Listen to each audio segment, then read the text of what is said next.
Hello, everyone. I'm Armstrong Williams. The most talked about mayor in the United States, Mayor Muriel Bowser. Her precedent leadership has guided others to think twice of how not only to deal with the president, how to deal with crime, deal with public safety, but anyhow, they also show compassion and grace and leadership at the same time. Mayor Muriel Bowser is in the house today. I'm Armstrong Williams.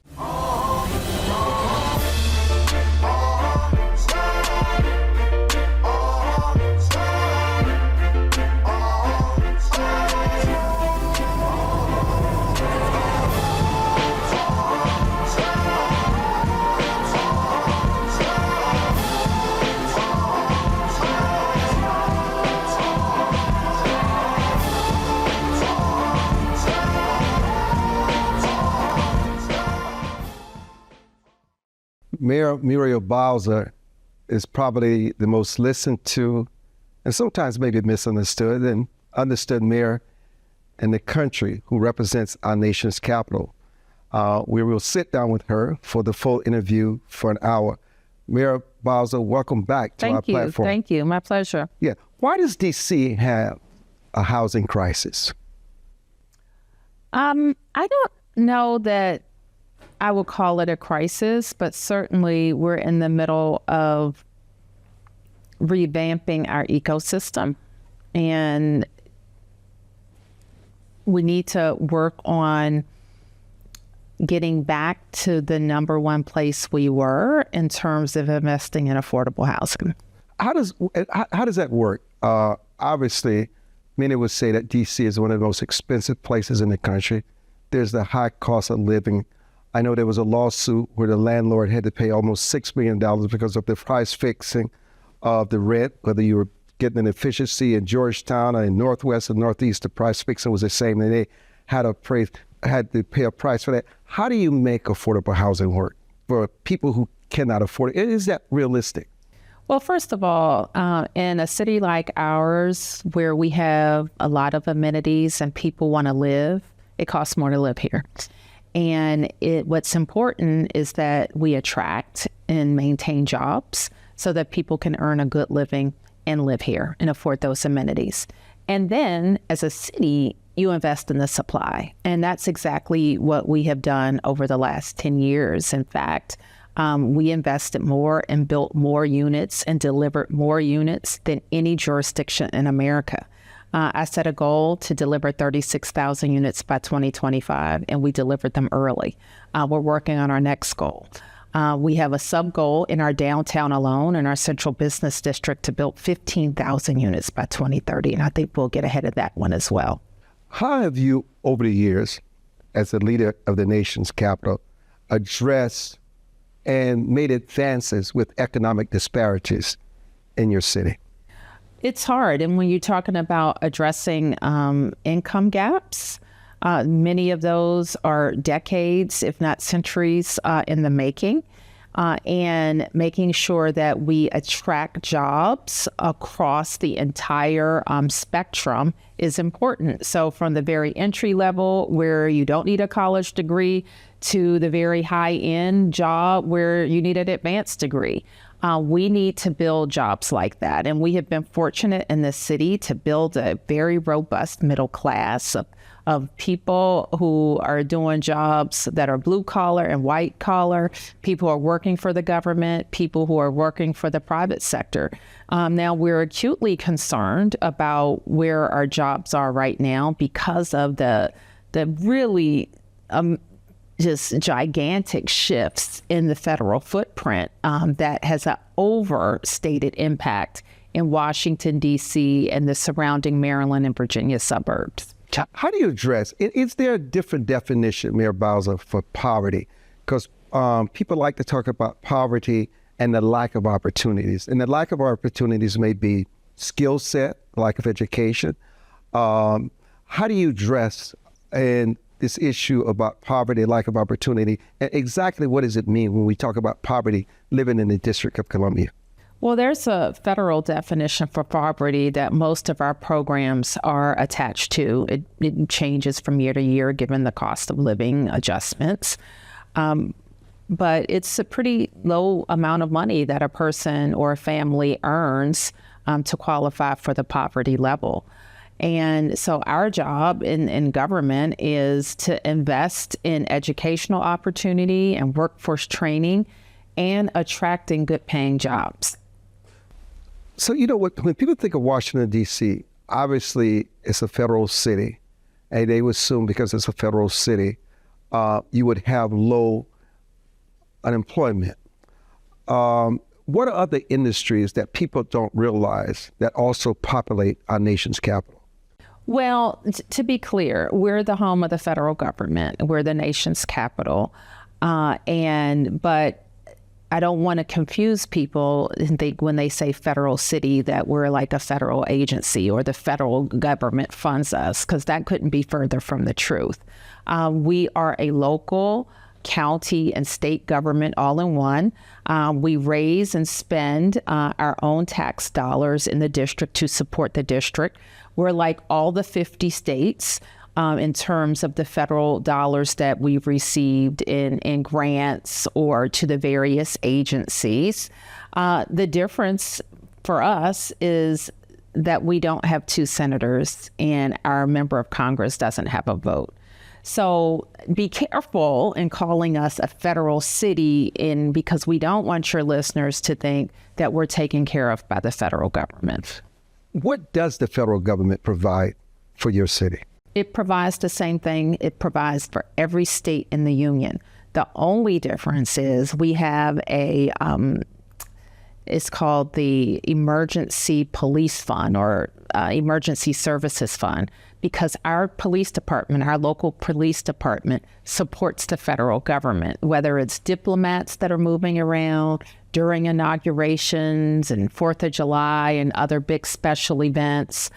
So the federal government provides us a grant less than $100 million. It should be $100 million to support police services. How important is sports and, to a lesser extent, entertainment to your economy to attract this year, and also the sports franchises that you have here? It's a sport. Hospitality is our second largest industry after government services and all of the services and contracting that go with it. And then it's hospitality, and it's not fun and games, it's dollars and cents for us. And it helps all of, whether they're hotels or restaurants or major venues. They hire DC residents, they employ DC residents, and they generate a lot of tax dollars.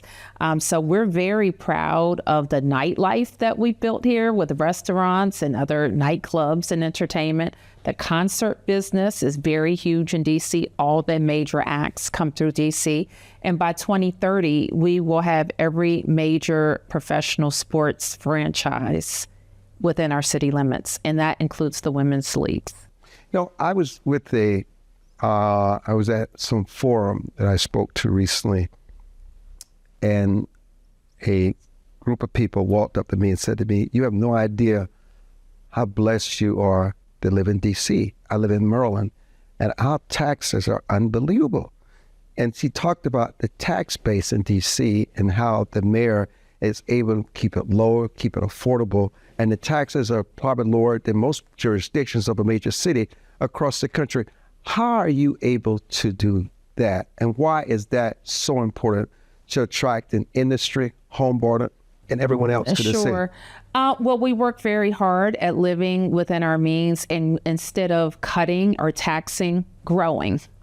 And we're still focused on that. And it's even more necessary given the shifts in what the federal government does. When the federal government cuts jobs, those are jobs for people who are paying taxes, and they're paying property taxes. And it can have and we hope that the forecast is wrong, because if the forecast is right, I should say, over the next 5 years, we would either have to cut $1 billion out of our local spending or grow and replace that $1 billion with other economic activity.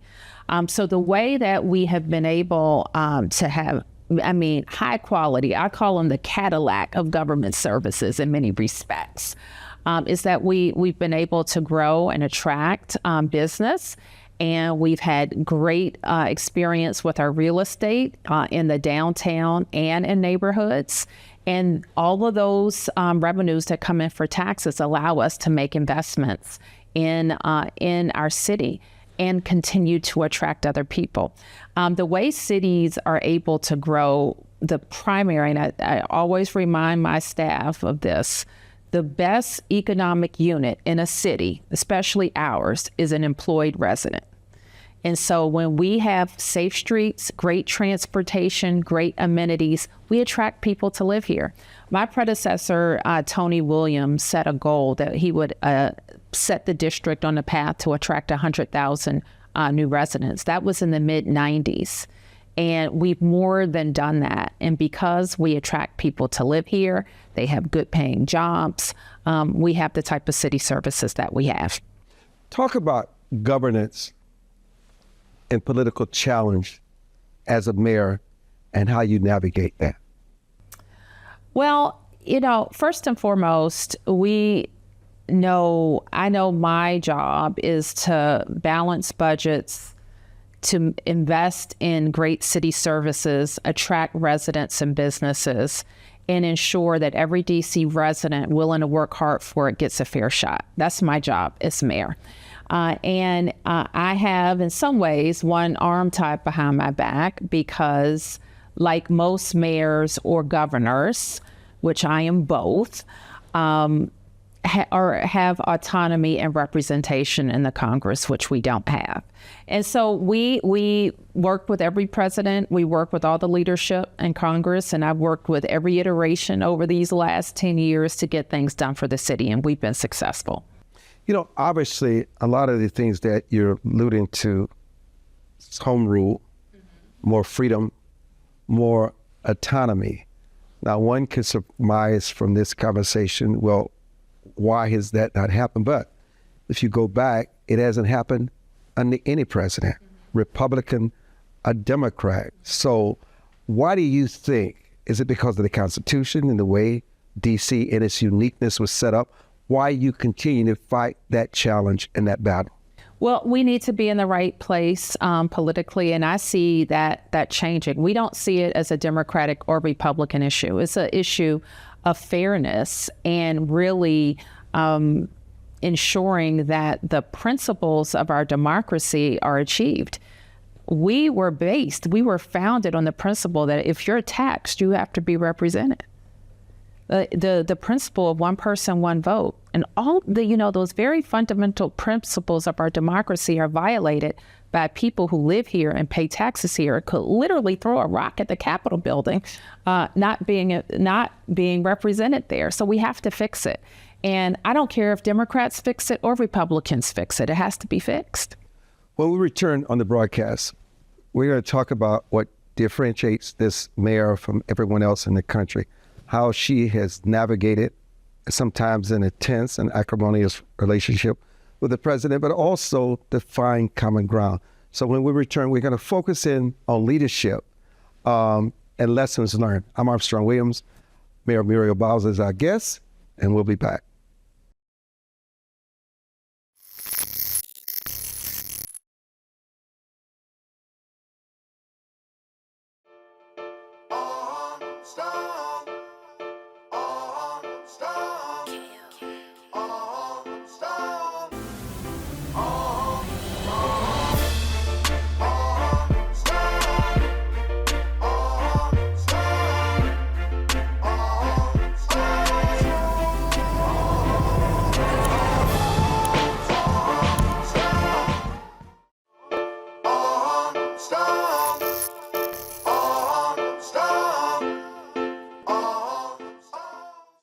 Welcome back to the broadcast. Obviously, you're in a very unique situation from anyone else in the country. And I think you explained that in our earlier conversation. Talk about misconceptions that people have. I mean, setting the record straight versus what's out in the media, out in the public, versus the reality of the situation. Well, I'm not sure exactly what you're referring to. The reality is that you've not conceded any of your power. Totally. None whatsoever. And your reality is you've not compromised your principles are your values, and you're putting Washington, D.C. first. The reality is you do what's in the best interest of your constituency. If that means sometimes pushing back on the president, you'll do so. If it means sometimes embracing some of the things the president is asking, you'll do that. No, absolutely. And what people should know is that whoever the president is, the mayor of Washington, D.C., is going to have a relationship with the president of the United States because of where we're situated, because of our proximity, because we support the federal government, and because the federal government, when we have shared priorities, can really help Washington, D.C. So it is important that we have a relationship with the president. And because of my long tenure, I've worked now with 3 presidents, in Trump 1 and Trump 2. And we have a similar outreach to the Congress of the United States. So I've worked with Republican speakers and Democratic speakers, and the same on the Senate side, because again, it is actually the Congress that the Constitution enshrines with plenary authority over the District of Columbia. So we have been very proactive in our relationships. Including when President Trump was first elected and Trump won, he basically conducted his transition efforts out of New York City at Trump Tower. I was the second Democrat to meet with him after Bill de Blasio. Similarly, this time he conducted most of his transition operations out of Mar-a-Lago, and I met with him at Mar-a-Lago to talk about priorities for the District of Columbia. How important is it for people to understand that they have that relationship, have that interaction with the president for the long-term benefit of your city? Well, I think it's important. Like, I'll talk to anybody about Washington, D.C., and I don't know any mayor that thinks otherwise, whether it's us trying to recruit sports teams or recruit businesses or talk to nonprofit organizations that are doing work in our city, talk globally about, what may be working around the world that could be working here. A large part of what I do is to promote Washington, D.C., and to be a cheerleader for Washington, D.C., and to attract investment in our city. And that comes in many ways. That comes from businesses, that comes from new residents, and that comes from our political opportunities. Let's get into where this conversation is really leading. Public safety. You have a city council that you have to work with that has a very important voice in the laws that are passed, the bail, the sentencing. Talk about public safety. You never wanted to use your law enforcement force to work with ICE to arrest people. You never wanted that, and you were very clear on that. But you also felt you needed more manpower on the ground because you admitted that while your crime statistics have gone down in certain areas, if you can get them down even more, that's advantageous to the people in their communities. And that is something that you would like to see continue to happen. Now that there's less of the National Guard here in the city, and you have more manpower, more federal support from the federal government, what lessons can you pass on to other major cities, let's say like Philadelphia, Baltimore, Chicago, Atlanta, and Memphis, in terms of what is the real formula for public safety, fighting crime, and balancing it out? Well, and it's hard to extrapolate our experience in D.C. to other places, especially when it comes to the federal surge, because we're different. Our law allows the President of the United States to declare an emergency for any reason related to public safety. And for us, we had a tough year in 2023. 2025 is not 2023. We spent 2 years driving down crime in our city in every category. So violent crime was down 35%, then down 25%, 26% this year. It's down even more now post-surge. And there's no mayor in any place in the world that's going to tell you any level of violent crime is a good thing. So if we can drive down carjackings, if we can drive down homicide or use of weapons, we're going to use every resource available. So I guess the bigger question that underlines what you are asking is, how do we get more officers? We would like to hire over the next several years 500 officers. And what we saw in the surge was about 500 officers that became available to work with our police department. And we know that has an impact on crime. Who controls the National Guard? And what about those who question whether D.C. makes its own laws? Well, D.C. does make its own laws. We have an elected city council that passes our laws. And as I mentioned, the Congress retains authority and approval over laws, which almost never is an issue. I mean, never. Sometimes the Congress will weigh in on what we call hot button social issues, or issues that we think are, or they think play well in their home states. So, I talked to you some time ago, and this subject was somewhat sensitive. You were agonizing over whether 14-year-olds that commit the worst kinds of crimes, you're being a mother and also being a mayor, you understand that sometimes these kids just don't get to these places by themselves. There are a lot of things that have gone wrong in their lives for them to find themselves in the world of homicide. And you were agonizing at that point, considering whether or not a 14-year-old should be tried as an adult for murder. We fast forward today where we are in an environment, and certainly this administration would like to see have pushed forward on that in terms of 14-year-olds. How do you address that as mayor, particularly when you're dealing with someone, a repetitive offenders? Well, first of all, I don't agonize about it. I don't think it's right to charge 14-year-olds for a lot of reasons. And while we do have some 14-year-old offenders, and some of them are repeat offenders, I think it's few and far between for the ones who are committing crimes, the worst of the worst crimes, that would even make us think that they should be charged as adults. I do, however, I would be supportive of expanding the categories of crime that are already available for 16-year-olds in our system, that the U.S. attorney can already prosecute as adults. And right now, carjacking, which is, I think, a crime that concerns me the most, and it makes neighbors the most afraid in many ways, should be part of the types of crimes where a kid could be prosecuted as an adult.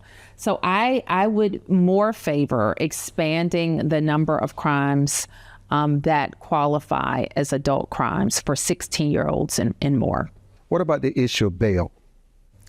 Well, I think there's a lot of misinformation out there about bail. Like, we have a bail system. It's very rarely used in D.C., but it is available to judges. What's more important to us, and we think it works, and I think the experience of the last 2 years really suggests to me that it works, is we expanded what we call pretrial detention and the number of crimes that a judge can hold people pretrial. Now, this is America, so we have a belief that a person is innocent until they're proven guilty. But I believe if you are a violent offender and you are charged with a violent crime, that the judge should look carefully at keeping you detained until your trial. And we have noticed in the last 2 years, since we expanded our law around pretrial detention, that more judges are holding more people who have committed a crime and are charged with another violent crime. And as a result, I believe, out of all of the things that we've done to change the law, that expanding pretrial detention is focused on the right people. And the right people are being held, and we see gun crimes, homicides, carjackings all go down double digits. And I think that's the kind of smart on crime change that we needed. What about prosecutors that are sometimes overwhelmed, particularly when you're arresting so many people and they just don't have the resources to address or to represent in the court system? Well, we need, and this is the thing that makes us different as well. Our prosecutors are federal prosecutors. And they lost a lot of prosecutors at the beginning of this year, and they need to hire more. And I understand that they've detailed some other lawyers to the prosecutor's office, but we need both prosecutors and judges. And we need to turn around the work of the prosecutors. They need to advance some cases. And in giving credit where credit is due, this prosecutor is very aggressive about moving cases. I'm sure they'll make some mistakes here and there, and the judges are going to tell them if they do. But we strongly encourage them to move good cases to trial, especially when they involve guns. What about this argument that parents should be more accountable for the crimes of their kids, that sometimes the parents should be held and should pay a price, whether that's going to jail? What about that argument? I mean, I've seen I think we've seen some cases around the country, and we certainly look at that where a parent is negligent. It's kind of hard to prove, but, I'm not opposed to prosecutors looking if they can make those cases. People like to make the argument that that the education system in D.C. Sort of is like the rest of the world, but you've made great strides in improving the educational systems, whether it's school choice, whether it's the public schools. Mm-hmm. That is something that you've been very proud of. What else do schools need to do and parenting need to do about this juvenile crime? Well, I think the government, and maybe you'll be surprised to hear me say this, but the government can't do it all. The government can't replace a family. It can't replace the community members. It can't replace extended family. It can't replace the church. It cannot do all of those things. Our job is to make sure that you have a great school with a great building and great adults in that building, and that you are engaged with learning. And we put all kinds of things in place to address truancy and to address parents to ensure that they're sending their kids to school. But we can't replace the parent. And we're working very hard to make sure kids want to be at school. It's the safest place for them. They're learning a lot. Our schools are amazing. We have a system in D.C. where all 3-year-olds can go to school, or in a real school building with real teachers. My daughter's 7 years old, and she just started her 5th year of school in real school. And so we know that so many of our families are taking advantage of all the great things that we do in our public schools, and we want all our kids there. And we'll be back.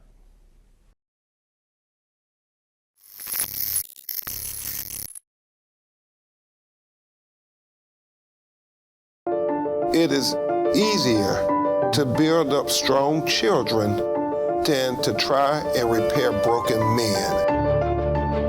The streets are plagued with crime, violence.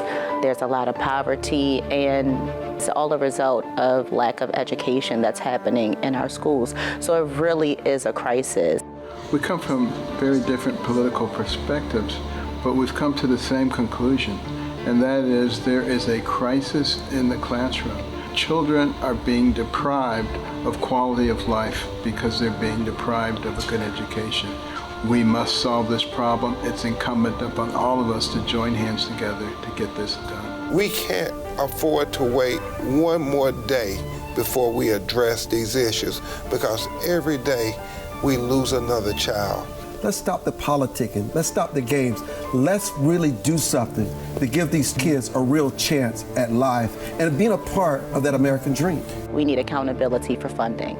Many of the districts where you're seeing very low test scores, students graduating with very low literacy and math comprehension rates, they are receiving a lot of funding. So where is the money going where our kids aren't being adequately educated? If you believe every child is deserving of a quality education, please go to educationjusticefoundation.com.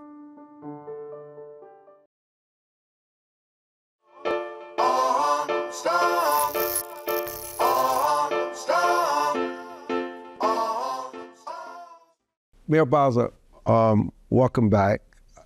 You know, it's what is fascinating about you have always been an advocate of school choice. You've never apologized for it because you've always felt anything that gets a child to learn and find that enthusiasm within them that makes them want to be energized about learning, you're for that. Why do you think that Americans, particularly in education, are falling behind and the educational gap is expanding? I can't speak about what's happening in the nation, but we should be very concerned about it. We should be very concerned about our literacy, how our kids are doing in math and how they're competing with their peers from around the world, especially as we get ready for the next revolution, and that's AI. And so it's concerned, we're kind of getting a taste of it right now because we're very concerned about the impact on jobs and this federal shift. But the next impact is coming when a lot of jobs that people are feeding their families on now won't exist. When my daughter enters the workforce, higher education will be totally different. So all of these things, if we think we have a gap now, if people aren't ready for the next revolution, we could really experience gaps, and we're very concerned about that. I'm launching what I'm calling the tech or the talent capital for DC.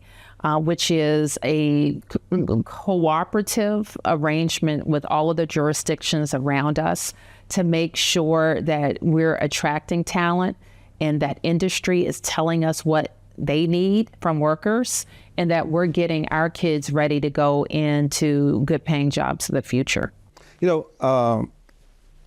Something that has touched us all, Charlie Kirk's gruesome, grisly assassination. You know what? It doesn't matter to me whether I disagree with you, but I would defend your right to say it. There's something that's happened with this generation of young kids who cannot navigate civility, a dialogue, and they take these things personally. I don't know if it's the videos that they're watching on social media. I don't know if it's the chat rooms that they're in that's indoctrinated them, but something has gone wrong. And even for you and I, public figures in the public, people who don't disagree with us, we would hope that they would navigate this in a way where it doesn't lead to violence. And I think sometimes we miss the real message from Charlie's assassination. Is this what we're resorting to? Violence? How do we change this mindset among young people, obviously who depressed, obviously lack a moral compass, and obviously are isolated? I think the isolation is kind of the big thing, is they're isolated, they're on these video games, they're in a whole, we probably can't even imagine what's going on. And then I think there are young people who they expect to be at different places in their life and they're not. I can't really say, but I also don't think that what I can't unsee is the devastation that gun did to the human body. I can't unsee that. And so how can a 20-year-old just bop up on the top of the building with a big gun, bop down and drive 200 miles home? I think we have a lot of questions to ask. Now, obviously, political violence has no place in our democracy. And it doesn't matter to me if he's left or right or if he's whatever he called himself. He had a big gun. He went in on a university campus and used it. And the world saw the devastation that it did to that man's body. That, to me, now I know maybe you don't want to talk about that, but how does a 22-year-old kid have that type of facility with a gun of that size and devastation? And no remorse. How does one at 22 with no training be able to do that? Like that's the question that I have. And we can't avoid it. Do you think that from what has happened, that we will begin to see the price we pay for the division and the chaos we seem to have all around us? Do you think it will get better? Does it worry you that it's no end in sight? It does worry me. It worries me because that 22-year-old was not anybody special. And it worries me that there are lots of them out there. Yeah, that should worry us all. You know, I want to come to obviously you hear it all, particularly when you're a public figure. The criticism. Sometimes people don't even care about the issues to understand what the issues are, understand the sort of relationship between this city and the federal government. How do you, as a leader, how have you over the last year evolved, learned about yourself, learned about your city, learned about your constituency? Because you're not like any other mayor. You dance and lead to your own drum beat. You have your own identity. You make your own decisions. You are free. And you're willing, you're free. In many ways you are, because you're free because you operate on principle, not on politics. Yes. So how do you differentiate yourself, and where does that come from? Because let me say, it's been tough for you. Let me just be candid. It's not been easy. Well, it's never easy when running a big city. I'm not sure who told you that it was easy running a big city, but it's never easy running a big city. But I do politics and I love policy, so I love it. I love it when it's fun. I love it when it's tough. I love putting puzzle pieces together, and I love delivering for the people of the district. And so for me, I have been blessed with my residents giving me their trust and allowing me to do this job for a long time. So I have a lot of experience and I'm grounded in my values. So, and when you lead from that space, it's good politics too. It's good politics. It's both. Do you think you have an aging infrastructure here in the nation's capital? Some, yeah. Yes. But we have a lot of new stuff too. We just built the largest infrastructure project in the district, the Frederick Douglass Memorial Bridge that connects Ward 8 and Ward 6, or used to be Ward 6. It's about to be surpassed by investments in RFK. We put over $4 billion in our schools over the last 15 years. Even our utilities, they are revamping their infrastructure under the ground. So we've kept up pretty well. Well, I hope that setup question you would mention RFK, because I think RFK is the miracle of Washington, D.C. No one ever thought that it was possible that the commanders would return to our nation's capital. Are you kidding? I believed it. I have always believed it. Absolutely. It's only right. Why is it only right? It's because it's our team. It's the Washington Commanders, and RFK is a storied location for football. And so many people have memories, their childhood memories, their football memories, their baseball memories, their concert memories right there at RFK. It's in a beautiful location on the banks of the Anacostia River. To the east, to the west, you're looking at the capital of the free world. So there's really no better place for the stadium than right where it was. And so it's also right that our team comes home. There are many of us here who believe they never should have left. That was a big mistake. And I am grateful that I've had the opportunity to right that mistake. But here's where I think your political and negotiating and charismatic skills have been at their best. When you hear Republicans touting loudly for you with the commanders and your goals and your ambitions, doing things they've never done before with the land, the concessions that they've made. I mean, it was just amazing. If you were not leading this, it would not have happened. How were you able to bring all parties together that mattered? That's the key word, that mattered. I think probably in this process that you're talking about, I approached somebody who maybe people thought wouldn't be our friend. I didn't know him well, but I respected his position. He chairs our oversight committee. I asked for a meeting.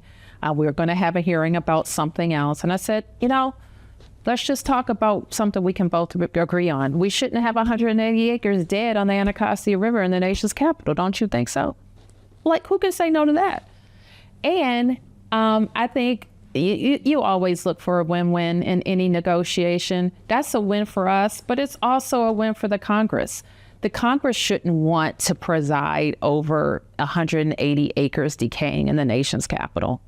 And if you have the opportunity to lead something like that, let's do it. And to his credit, Chairman Comer said, yes, let's work on it. So we had like 3 priorities: public safety, return to work, ending remote work, and RFK. And we're delivering on all 3. I really want you to explain what that means for the economy, for the citizens here. I know it's going to take 4 years. But it's already starting. People are already be going to work. Yeah. It has already started. What will this look like? What is your vision of what this will look like when it's all completed? How it will absolutely revolutionize the economy of this city? It's hard for people to imagine it because there is a stadium there and it has been for decades. It's going to look nothing like that, right? Because right now there's a stadium surrounded by parking lots. Some people have been to the wharf in D.C. that's on the Potomac River, and 4 wharfs can fit at RFK. So on the wharf now, I think we have 4 hotels. So just imagine that. So 4 wharfs can fit at RFK. And the amount of activity, the connection to the river, like we have pretty great rivers here, 2 of them. And we're not known for our rivers because we haven't developed alongside them. When the wharf came along, it opened up new land, literally, in the water. And we can do the same on the Anacostia. The other thing is people will live there. So we'll have up to 6,000 units of housing there. So it'll be 6,000? Yes, absolutely. So it'll be active not just on game or event days, but it'll be a new community. It's like you're building a city within a city. We're building and we're planning it, and it's going to be amazing. Hold that. We're going to come back with some final thoughts with our very special guest, Mayor Muriel, the mayor of our nation's capital, Washington, D.C. We'll be back.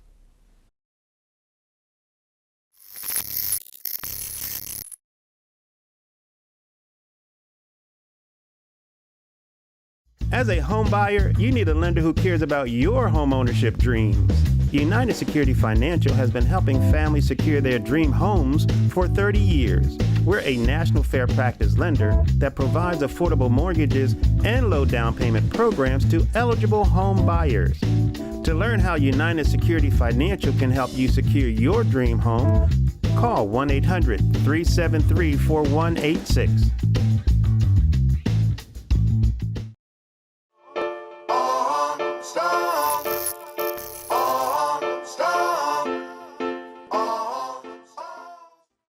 We always like to save some of the best for last, and this is what we're doing here as we wrap up with Mayor Bowser. 6,000 new residents, which is amazing. And listen, for me, who live in the zip code, my housing value is going to increase. Everything around us is going to increase. Finish telling us about the community that you're building. Well, in the 180 acres, we'll have 5 distinct districts. One, the stadium district. And in the approach to the stadium, there will be an entertainment district. And so that's where we think a lot of restaurants and the hotels and activity will be. So that's like the pre-game location on a beautiful plaza.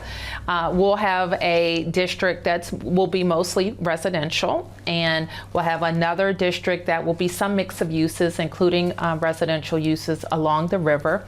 And we'll have a recreation district, which is where we will build a a local sportsplex for our kids of all ages, I like to say, where we will be able to do a lot of indoor sports that we can't do now, including track and gymnastics and cheerleading and all the things that our kids right now are leaving this city to do, to train.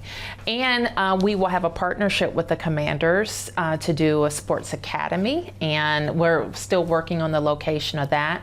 But my vision is that they can really help us train the next cadre of youth sports coaches.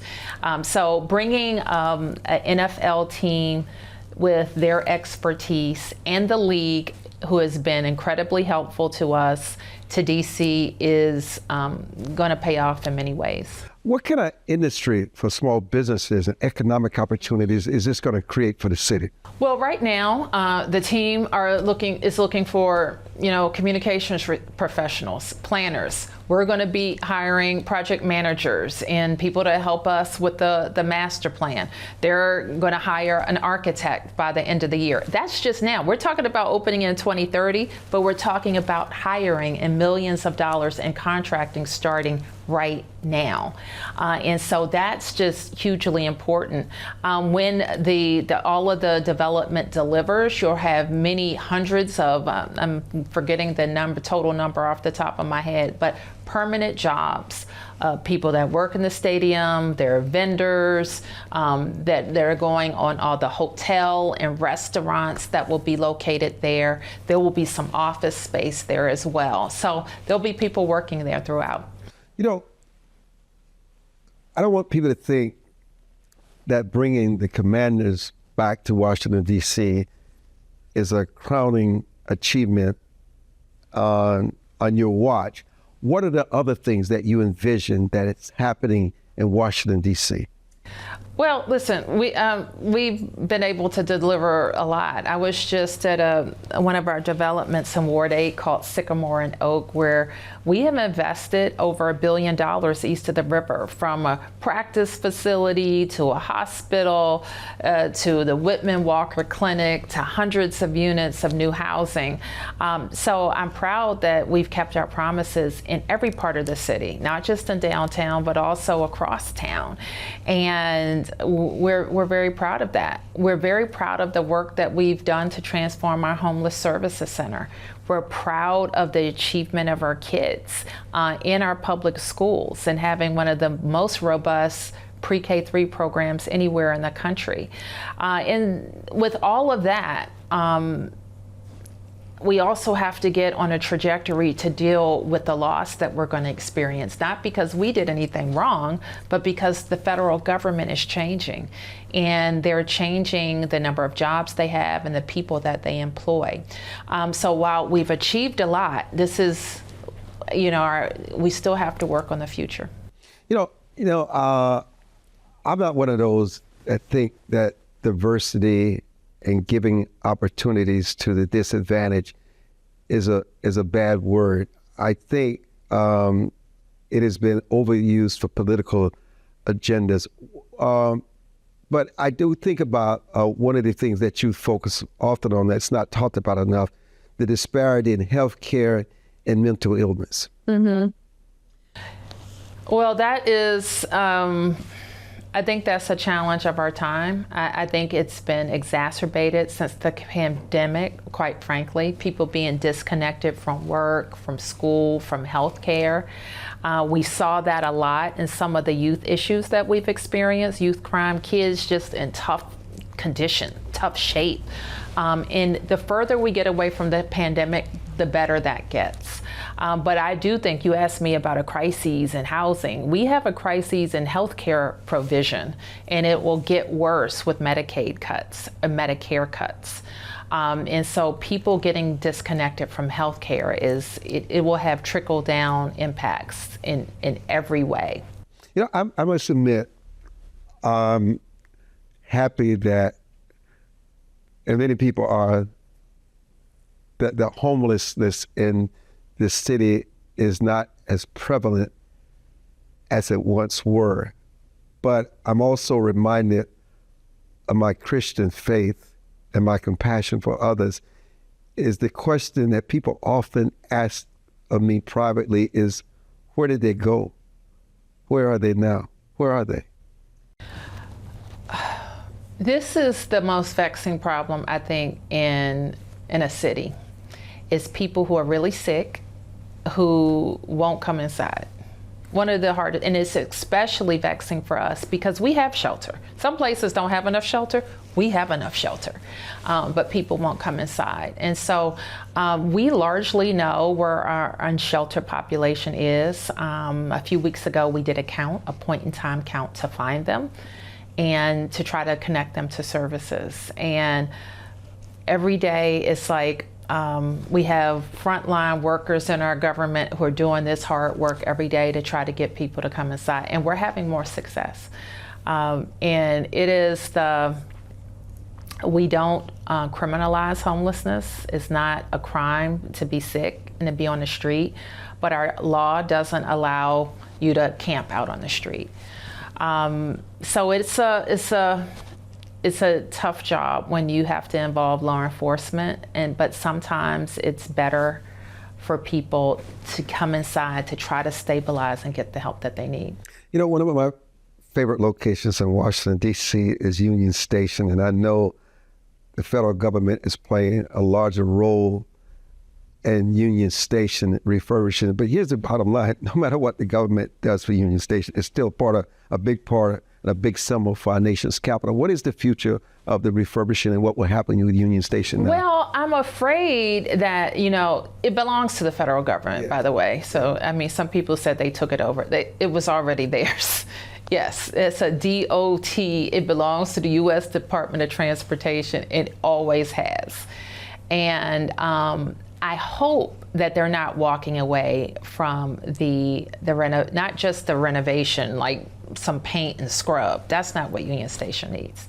Union Station needs to expand, and there is a plan to do that. So I hope DOT stays at the table for that, goes to the Congress and gets the $8 billion that it needs. What about the Park Service? The Park Service, D.C. is such a beautiful place, because I'm out early running in the morning from Capitol Hill to the Lincoln Memorial. Good for you. Yeah, and you can see the beauty of it. What about the personnel for the Park Service? They need more. They need money. The Park Service, and I'm not just talking about DC, but if you think about our national parks, they're vast parks across our country.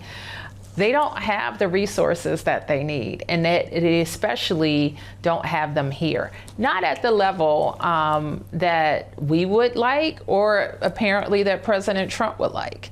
So they need to have the personnel, if they want manicured like grass on the National Mall, they need more resources. If they want all the neighborhood parks to have similarly manicured and landscaped grass and flower beds, you need more personnel and resources to do that. Now, we want to partner with them because one thing that putting National Guard troops doing mulching and cleaning has demonstrated is that they could use some help, and we can help them. And you know this as a resident, we have a leaf crew that we hire seasonally every year to sweep leaves and clean leaves.